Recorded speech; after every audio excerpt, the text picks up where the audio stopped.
Welcome to our channel PR job info. మన ఛానల్లో రోజు అప్డేటెడ్ నోటిఫికేషన్స్ యొక్క కంప్లీట్ ఇన్ఫర్మేషన్ అయితే చెప్పడం జరుగుతుంది ఫ్రెండ్స్. కాబట్టి వెంటనే పిఆర్ జాబ్ ఇన్ఫో ఛానల్ని సబ్స్క్రైబ్ చేసుకొని కొత్త నోటిఫికేషన్స్ యొక్క కంప్లీట్ ఇన్ఫర్మేషన్ అయితే తెలుసుకోండి ఫ్రెండ్స్. ఈరోజు వీడియోలో మనం రైల్వే నుండి వచ్చిన నోటిఫికేషన్ గురించి అయితే కంప్లీట్ డీటెయిల్స్ అయితే తెలుసుకుందాం ఫ్రెండ్స్. రిక్రూట్మెంట్ వచ్చేసి నార్థన్ రైల్వే. రిక్రూట్మెంట్ నేమ్ వచ్చేసి అప్రెంటిస్షిప్. నంబర్ ఆఫ్ వేకెన్సీస్ గురించి తెలుసుకున్నట్లయితే 4906 వేకెన్సీస్ అయితే మెన్షన్ చేశారు. అప్లికేషన్ మెథడ్ వచ్చేసి ఆన్లైన్ అండి. లాస్ట్ డేట్ టు అప్లై వచ్చేసి 16th సెప్టెంబర్ 2024. అఫీషియల్ వెబ్సైట్ కూడా ఇక్కడ మెన్షన్ చేయడం జరిగిందండి. ఎలిజిబిలిటీ క్రైటీరియా, ఎడ్యుకేషనల్ క్వాలిఫికేషన్ గురించి మనం తెలుసుకున్నట్లయితే the candidate must have passed SSC matriculation 10th class examination or its equivalent with a minimum of 50% aggregate marks.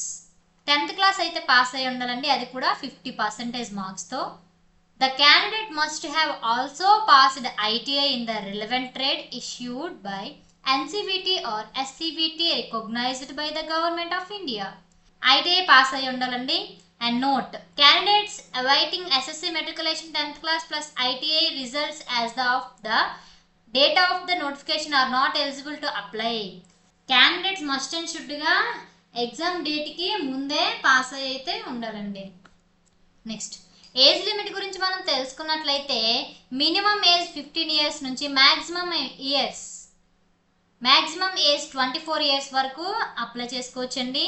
Age relaxation గురించి తెలుసుకున్నట్లయితే 5 years for SC ST, 3 years for OBC, 10 years for persons with disabilities PWBD.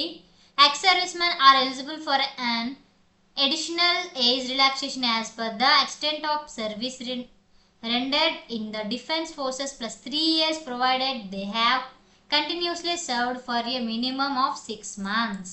Important dates. Opening of online application వచ్చేసి 16th August 2024. Closing of online application వచ్చేసి 16th September. అంటే మనం August 16th నుండి September 16th వరకు మనం apply చేసుకోవచ్చండి. Expected date of display of merit నవంబర్లో ఉంటుందండి. అప్లికేషన్ ఫీజు వచ్చేసి 100 రూపీస్ అండి, non refundable. Exemptions, SC ST PWBD women క్యాండిడేట్స్కి ఎటువంటి ఫీజు లేదండి. సెలక్షన్ ప్రాసెస్ వచ్చేసి merit based. Selection will be based on the merit prepared by taking the average of the percentage marks obtained by the candidate is both matriculation SSC 10th with a minimum of 50% aggregate marks and ITI examination giving equal weightage to both. Merit list అనేది 10th క్లాస్కి ITIకి వచ్చిన marks merit ఆధారంగా ఉంటుందండి. Tie breaker. In case of a tie, the older candidate will be preferred. If the date of birth is also the same, then the candidate who have the matriculation exam earlier will be considered. క్యాండిడేట్స్కి టై అయింది అనుకోనమ్మా, అప్పుడు ఏం చేస్తారు, older candidate will be preferred. అంటే age ఎక్కువ ఉన్న candidate అయితే prefer చేస్తారు. లేదంటే ఇద్దరికి సేమ్ ఏజ్ అయ్యి ఉంటే మెట్రికులేషన్ ఎవరు తొందరగా పాస్ అయ్యారో వాళ్ళకి కన్సిడర్ చేస్తారు. Candidates how to apply.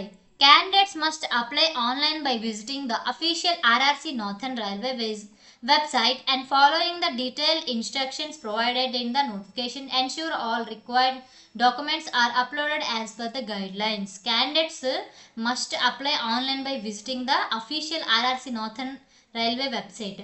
వెబ్సైట్లో అయితే ముందు మనం చూసి మనం అప్లై చేయాలండి. డీటెయిల్స్ని ఫాలో అయ్యి చేయాలి. How to apply. RRC northern railway వెబ్సైట్లో డీటెయిల్డ్ ఇన్స్ట్రక్షన్స్ అయితే ప్రొవైడ్ చేశారు నోటిఫికేషన్లో. ఆ నోటిఫికేషన్స్ చూసి గైడ్లైన్స్ చూసి మనం అప్లై చేసుకోవాలండి. Thank you friends. ఈ వీడియో కనుక మీకు నచ్చినట్లయితే ప్లీజ్ లైక్ అండ్ షేర్. ఇలాంటి వీడియోలు ఇంకా కావాలనుకుంటే వెంటనే పిఆర్ జాబ్ ఇన్ఫో ఛానల్ని సబ్స్క్రైబ్ చేసుకోండి ఫ్రెండ్స్. ఇంకా ఏమైనా కొత్త నోటిఫికేషన్ గురించి కంప్లీట్ ఇన్ఫర్మేషన్ కావాలంటే కామెంట్ బాక్స్లో కామెంట్ చేయండి, నేను వీడియో ద్వారా అప్లోడ్ చేస్తాను. Thank you friends.